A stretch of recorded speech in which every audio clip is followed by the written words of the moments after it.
नमस्कार, दूरदर्शन हिमाचल में सभी का स्वागत है। आप देख रहे हैं जनवाणी कार्यक्रम।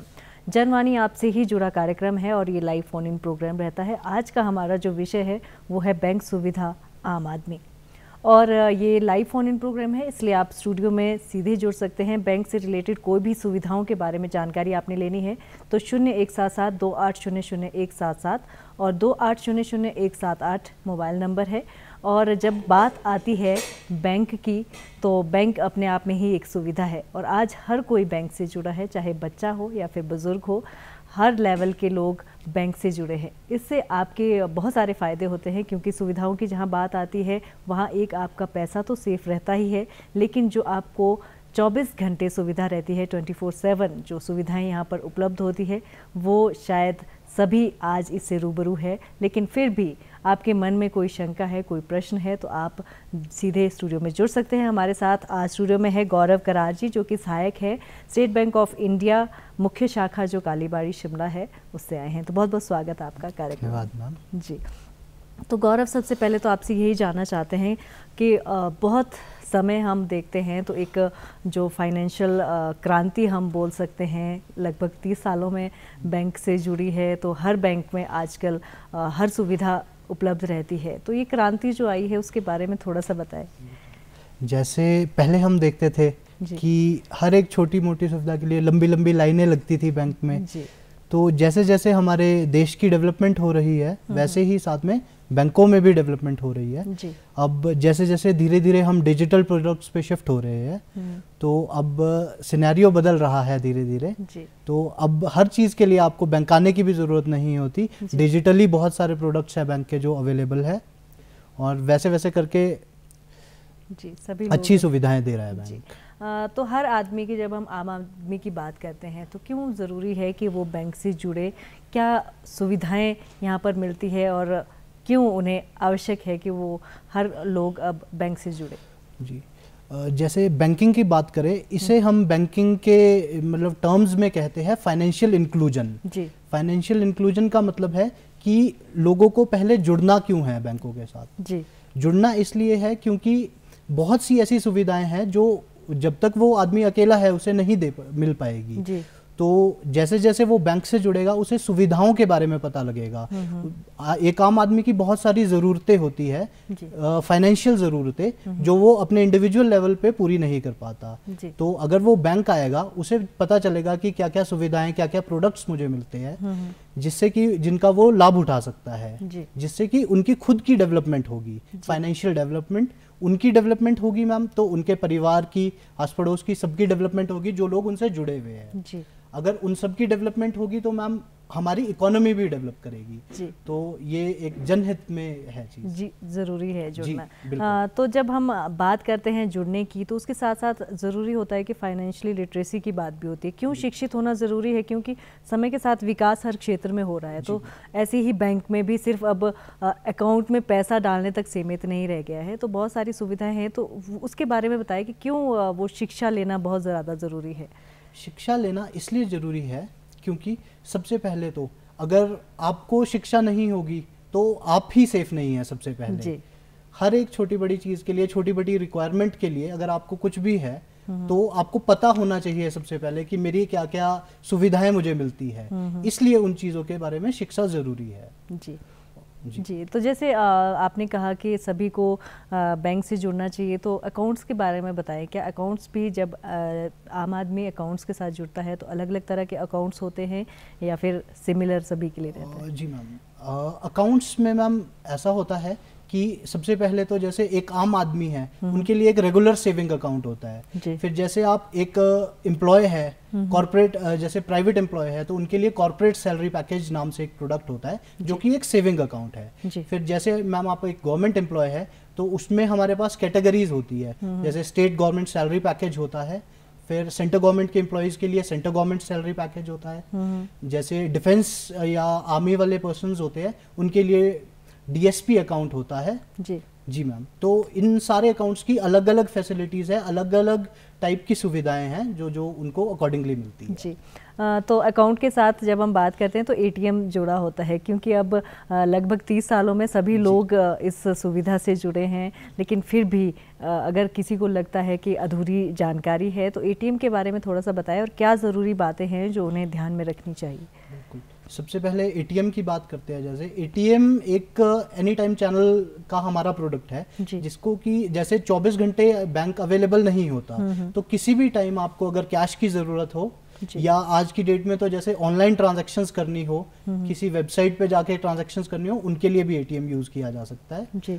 तो एक तो सबसे पहला उसका काम है कि कैश निकाल सकते हो आप 24/7 कहीं भी, और दूसरा डिजिटली अगर आपने किसी को भी पैसा भेजना है, किसी चीज़ की बिलिंग करनी है, शॉपिंग करनी है ऑनलाइन, उन चीज़ों के लिए एटीएम यूज़ होता है। जी, और उससे ज़्यादा अगर हम बात करते हैं तो आजकल सब इंटरनेट बैंकिंग, मोबाइल बैंकिंग के साथ जुड़े हैं, तो उसके बारे में बताएं। और ये बहुत ज़्यादा ज़रूरी है क्योंकि विकास अगर कह सकते हैं हम, तो मोबाइल बैंकिंग के साथ ये सुविधाएं बहुत ज़्यादा ज़रूरी होती जा रही है। जी बिल्कुल, तो इंटरनेट बैंकिंग और मोबाइल बैंकिंग, इनके बारे में अगर बात करते हैं, सबसे पहले ये है कि आज की डेट में जैसे डिजिटल हो रहा है हर चीज़, तो उसमें क्या होता है कि हमें एक छोटी बड़ी कोई भी पेमेंट करनी हो, ज़रूरी नहीं होता आज की डेट में कि हमारे पास कैश हो, पैसा फिजिकल फॉर्म में हो, तो उन चीज़ों के लिए छोटी बड़ी ट्रांजेक्शन्स करने के लिए डिजिटल बैंकिंग यूज़ करते हैं। जी, तो डिजिटल बैंकिंग के काफ़ी सारे मीडियम्स हैं। जैसे हमारा bank state bank of India एक ऐप यूज करता है, उसका नाम है SBI योनो। जी,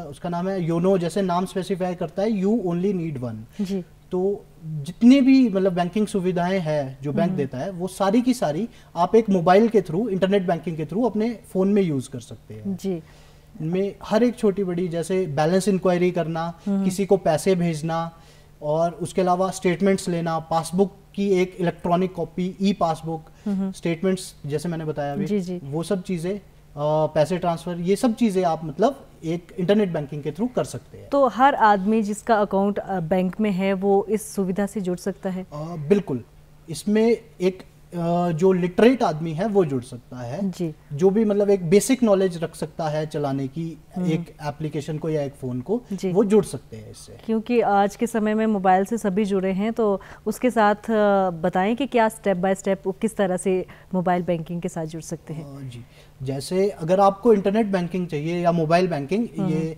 तो एक बेसिक आईडी पासवर्ड बनता है इसका, जो कि आप अपनी किसी भी नज़दीकी शाखा में जाकर बना सकते हैं। उसके बाद आपको एक यूज़र इंटरफेस मिल जाएगा ऐप के थ्रू फोन में, जिससे आप हर एक चीज़ कर सकते हैं। एक बेसिक सा 2-3 स्टेप का प्रोसेस है, जिससे आप इंटरनेट बैंकिंग के लिए एनरोल कर सकते हैं। जी, तो जो जिनका अकाउंट बैंक में है वो पर्सनली बैंक में आकर ये सुविधा ले सकता है? जी, बैंक में आके भी ये सुविधा उपलब्ध है। अगर वो अपने घर बैठे भी इस चीज को करना चाहते हैं, तो आप जैसे प्ले स्टोर होता है फोन में, उनसे ये ऐप डाउनलोड करके उसको खुद ही एटीएम के थ्रू रजिस्टर कर सकते हैं अपने।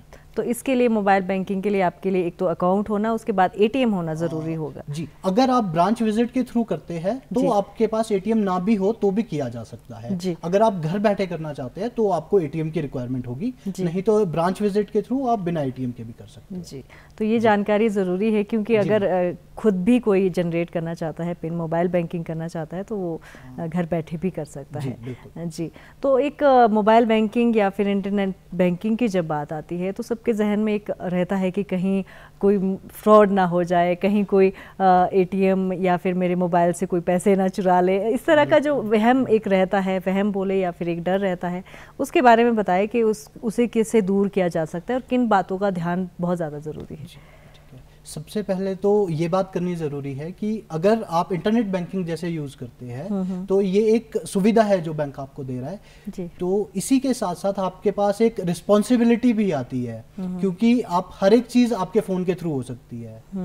तो ये आपकी रिस्पॉन्सिबिलिटी है एक छोटी सी, कि आप अपनी सेफ्टी खुद रखें। जी, इसकी बहुत, इसीलिए फाइनेंशियल लिटरेसी जैसे हमने पहले बात किया था कि ज़रूरी है कि आदमी को अवेयर होना ज़रूरी है कि क्या क्या मेरे साथ हो सकता है अगर मैं ढंग से इस चीज सुविधा का यूज ना करूं। जैसे फ्रॉड के कॉल्स आते हैं, ओटीपी शेयर करना, किसी अननोन अनऑथराइज्ड लिंक पे क्लिक करना, ये सब चीजें हैं जो फ्रॉड के थ्रू मतलब हो सकती है अगर आपके पास नेट बैंकिंग है। इसके बहुत से केसेस हमारे पास भी आते हैं कि किसी के साथ फोन आया, किसी को कोई लिंक शेयर कर दिया, कई बार लॉटरी लग गई, वैसे आते हैं, या किसी को अननोन भी, जैसे ये बहुत से केसेस ऐसे आ रहे हैं। तो इसके लिए अवेयरनेस जरूरी है कि बैंक वाले कभी भी आपसे कोई भी डिटेल आपसे फोन पे नहीं मांगेंगे कभी भी। ज्यादातर केसेस में ऐसा होता है फोन नहीं करेंगे, अगर करेंगे भी तो आपको ब्रांच विजिट करने के लिए कहा जाएगा, ना कि आपसे फोन पे कभी मतलब ओटीपी मांगा जाएगा कॉल पे, या बोला जाएगा कि किसी लिंक पे क्लिक करो।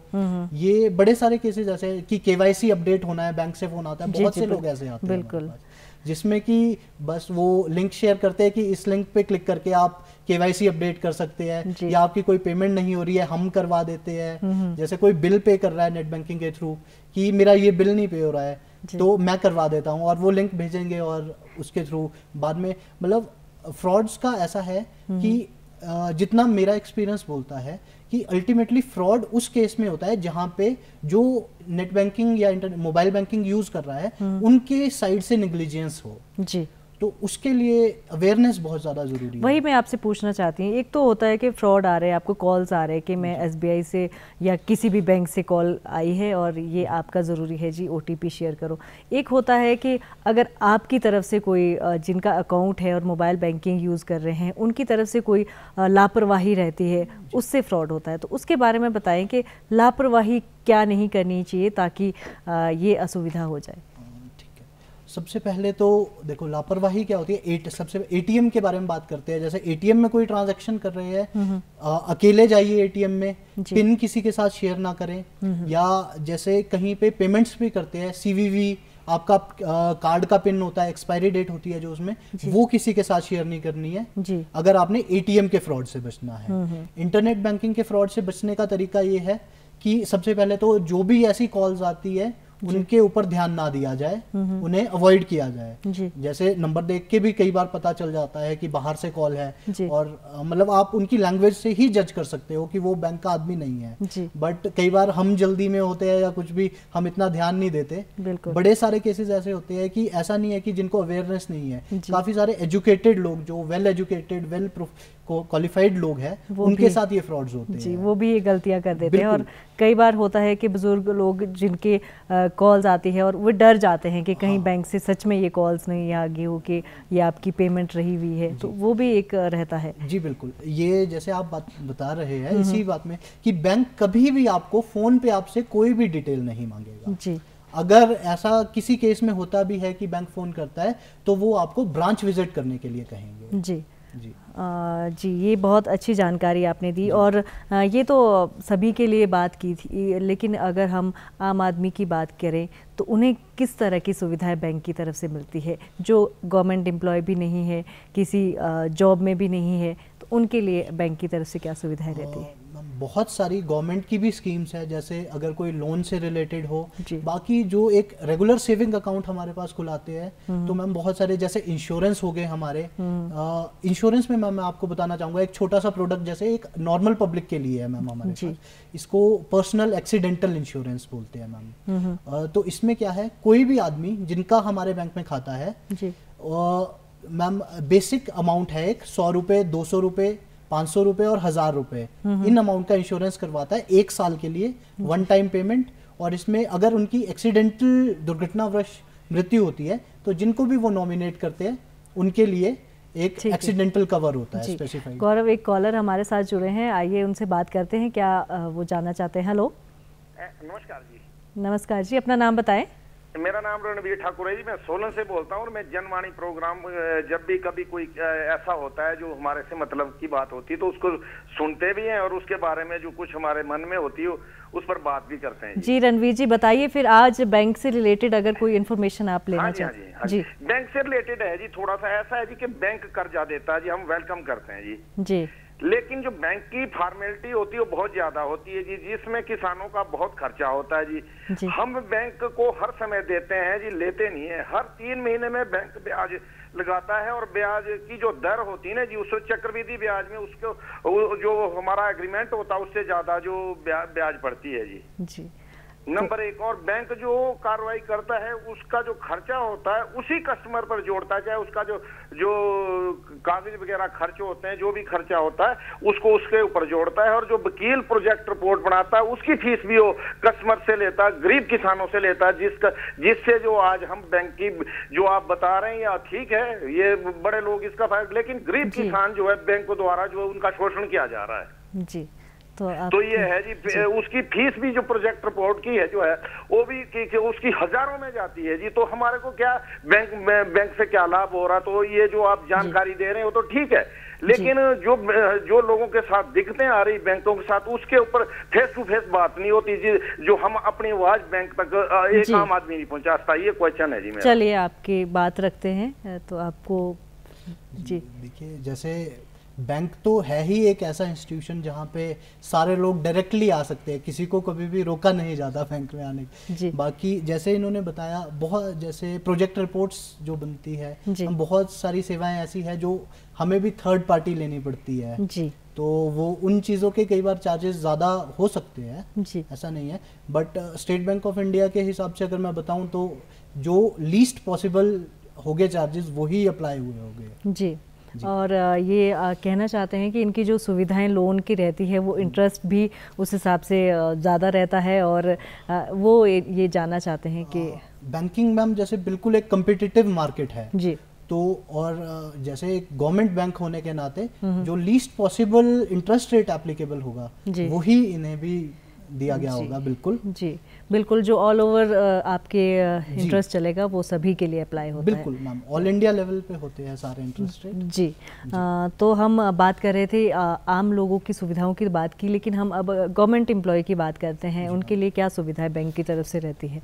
गवर्नमेंट एम्प्लॉय में मैम सबसे पहले जैसे हमारे पास इनके लिए अलग से एक अकाउंट के वेरिएंट होते हैं, जैसे स्टेट गवर्नमेंट सैलरी पैकेज और सेंटर गवर्नमेंट सैलरी पैकेज जी।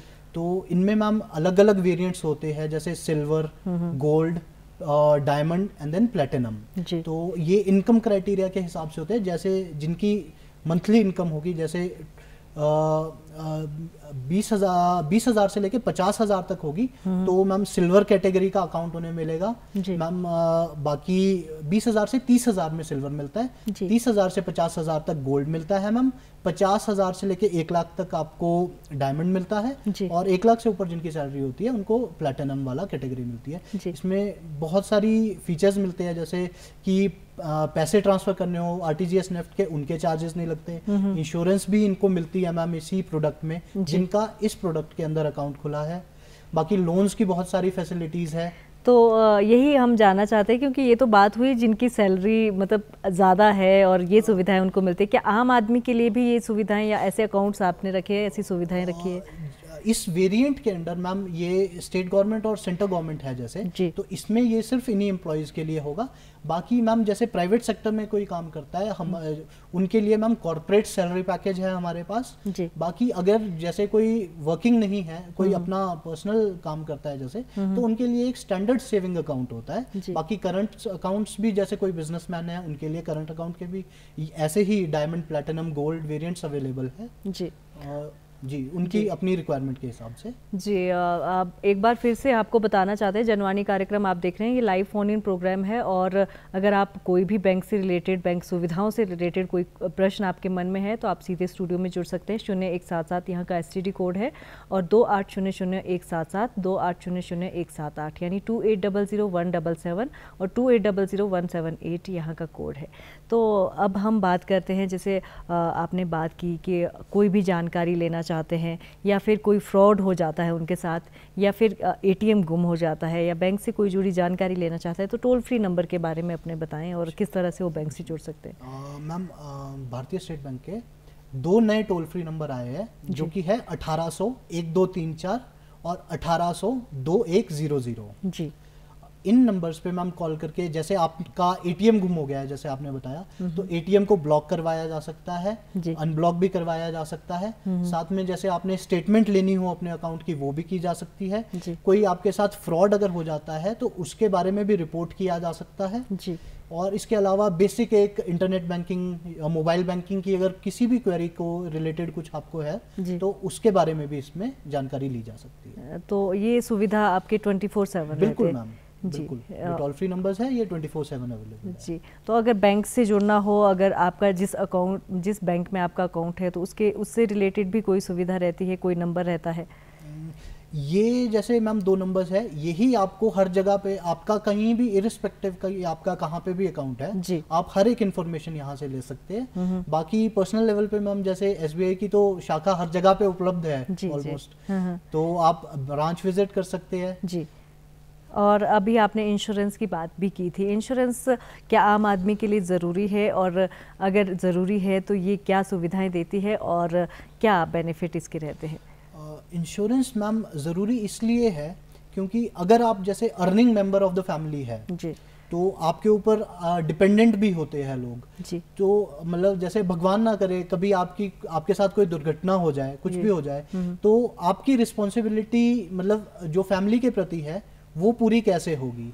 तो मैं नहीं बोलता कि जान की कोई कीमत होती है जी, बिल्कुल, बट एक बेसिक रिक्वायरमेंट होती है मैम, पैसा चाहिए होता है। तो अगर आपको एक नॉमिनल सा अमाउंट देके अगर आप सिक्योर कर सकते हैं अपनी फैमिली को, अपने परिवार वालों को, तो बहुत अच्छी चीज है, करना चाहिए जी। तो एक तो हुए ये बहुत सारे अकाउंट्स की हमने बात की, अगर छोटी छोटी जैसे सेविंग्स हमारी रहती है, उसको अगर हम अपने तरीके से आगे इन्वेस्ट करना चाहते हैं या फिर उसको सेव रखना चाहते हैं ताकि आपका सेव भी रहे और इंटरेस्ट भी आपको मिले, तो उसके लिए छोटी छोटी जो बचत स्कीम्स होती है उसके बारे में बताएं। बिल्कुल मैम, बहुत सारी ऐसी स्कीम्स गवर्नमेंट की भी अवेलेबल है मैम, और बैंक की अपने लेवल पे भी अवेलेबल है। जैसे एफडीज और आरडीज, ये तो एक बेसिक प्रोडक्ट है जिसके बारे में सब जानते हैं मैम। आपकी जैसे एफडी के बारे में अगर बात करें, एक मिनिमम टाइम 7 दिन से शुरू होती है, मैक्सिमम टाइम 10 साल, जितना भी आप करवाना चाहे। आप बैंक के जो रेट ऑफ इंटरेस्ट होगे उसके अकॉर्डिंगली आपको ब्याज मिलेगा। आरडी मैम जैसे एक सिंपल आप मंथली कुछ सेव करना चाहते हैं, आपके पास इकट्ठा पैसा नहीं है, आप चाहते हैं कि मैं हर महीने 5,000, 500 या 1000 या 10,000 कोई भी अमाउंट आप हर महीने थोड़ा थोड़ा बचत करना चाहते हैं, तो एक आरडी एक ऑप्शन है आपके पास, जिसमें थोड़ा थोड़ा बचा के आप एक इकट्ठा अमाउंट बना सकते हैं अपने पास। इसके अलावा थर्ड पार्टी प्रोडक्ट्स भी होते हैं, जैसे म्यूचुअल फंड्स हो गए। म्यूचुअल फंड एक बहुत अच्छी चीज है आज की डेट में जी, जिसके अगर कोई मतलब इंटरेस्टेड हो इसमें, कि जिसमें एक काफी अच्छा आपको रेट ऑफ इंटरेस्ट भी मिल जाता है, और जैसे आप अपनी रिक्वायरमेंट के हिसाब से कि आप ज़्यादा मतलब रिस्क ले सकते हैं, थोड़ा रिस्क ले सकते हैं, उसके अकॉर्डिंग आपको प्रोडक्ट्स अवेलेबल है, जिसमें कि कोई ना तो टाइम फ्रेम होता है कि आपको 1 साल का कोई लॉक इन होगा या 5 साल तक पैसा रखना पड़ेगा। आप अपने हिसाब से, अपनी रिस्क प्रोफाइल के हिसाब से, अपने टाइम के हिसाब से कि मैं इतने साल के लिए सेव करना चाहता हूँ, वैसे आप म्यूचुअल फंड में भी पैसा लगा सकते हैं। म्यूचुअल फंड में 2 ऑप्शंस होती है, जैसे एक होती है SIP, जैसे बैंक्स में नॉर्मली RD होती है, वैसे ही म्यूचुअल फंड में एक SIP है, मतलब हर महीने थोड़ा थोड़ा पैसा 500 रुपए से शुरू होती है, 500 के मल्टीपल्स में आप किसी भी अमाउंट की करवा सकते हैं मंथली SIP जी। इसके अलावा एक लमसम वाली ऑप्शन भी होती है, जिसमें आप इकट्ठा पैसा लगा सकते हैं, कितने साल के लिए वो भी आप डिसाइड कर सकते हैं, एक अनलिमिटेड टाइम के लिए भी आप कर सकते हैं कि जब तक मैं रखना चाहूँ मैं रखूँ, जब आपका निकालने का मन हो आप निकाल सकते हैं जी। जैसे ही आपने FD या फिर RD या म्यूचुअल फंड की बात की, तो एक लोगों के मन में डर रहता है, कहीं जैसे आता रहता है कि मार्केट पे ये डिपेंड करता है, तो इसके बारे में बताएं कि कहीं कम नॉलेज की वजह से शायद बहुत सारे लोग इस सुविधा से नहीं जुड़ते हैं, तो क्या ये सुविधा अच्छी हो सकती है सभी लोगों के लिए? बिल्कुल बिल्कुल, मैं बताता हूँ आपको। ये सुविधा अच्छी इसलिए है क्योंकि हम जैसे ही मार्केट का नाम सुनते हैं, हमें ऐसे लगता है कि शेयर मार्केट में पैसा लग रहा है, जो कहीं तक सही भी है। म्यूचुअल फंड का पैसा भी एक तरीके से शेयर मार्केट में लगता है, बट म्यूचुअल फंड ऐसी चीज है कि जैसे आपको और मुझे शेयर मार्केट की नॉलेज नहीं है, तो हम किसी एक ऐसे को आगे पैसा दे रहे हैं जिन्हें नॉलेज है इस चीज के बारे में। तो हम ये क्या करते हैं उसमें कि मुझे इतना पता नहीं है पर मुझे इंटरेस्ट थोड़ा अच्छा मिल जाए, इसलिए मैं क्या करूंगा, मैं अपना पैसा एक एक्सपर्ट को दे दूंगा जो कि मेरे बिहाफ पे इन्वेस्ट करेंगे, जिनकी खुद की भी इनकम उसी पे ही चलेगी कि अगर वो आपको प्रॉफिट कमा के देंगे तभी वो भी मतलब प्रॉफिट कमा पाएंगे। तो इसलिए बाकी इसमें मैम ऑप्शंस अलग अलग है, आप अपनी रिस्क प्रोफाइल के हिसाब से, जैसे लो रिस्क फंड्स भी अवेलेबल है, मीडियम रिस्क फंड्स अवेलेबल है, हाई रिस्क फंड्स अवेलेबल है, जैसा भी आपका मतलब इन्वेस्टमेंट का प्रोफाइल है कि आप कितना बेयर कर सकते हैं, किस हिसाब से इन्वेस्ट करना चाहते हैं, हर एक ऑप्शन अवेलेबल है जी। लोन्स की बात जैसे हमारे अभी कॉलर ने भी बात की, तो लोन हर कोई आदमी यानी आम आदमी भी जोड़ सकता है, लेकिन क्योंकि बहुत सारी तो डिमांड्स रहती है, फिर जो गवर्नमेंट एम्प्लॉय है उनके तो ईजिली मिल जाता है, लेकिन अगर आम आदमी की हम बात करते हैं तो क्या वो लोन की जैसी सुविधा ले सकता है? बिल्कुल बिल्कुल ले सकता है। गवर्नमेंट की बहुत सारी स्कीम्स है जिनके अंदर आप एक नॉर्मल आदमी भी लोन ले सकता है। तो मैम उनकी ज़्यादा जानकारी तो बैंक आके ही अगर लें तो ज़्यादा बढ़िया रहेगा। यानी हम ओवरऑल ये कह सकते हैं कि बैंक से बहुत सारी सुविधाएं हैं जिनसे आप अछूते रह सकते हैं अगर आप बैंक से नहीं जुड़े हैं, और आज के समय में बहुत ज़्यादा ज़रूरी है। तो गौरव, बहुत अच्छी जानकारी आज आपने दी, तो हमारे स्टूडियो में आए, आपका बहुत बहुत धन्यवाद। धन्यवाद। तो जनवाणी कार्यक्रम में आज हमने बात की बैंक सुविधा और आम आदमी की। गौरव करार हमारे साथ है जो कि सहायक है SBI शिमला में। तो जनवाणी कार्यक्रम में आज बस इतना ही, दीजिए इजाज़त, नमस्कार।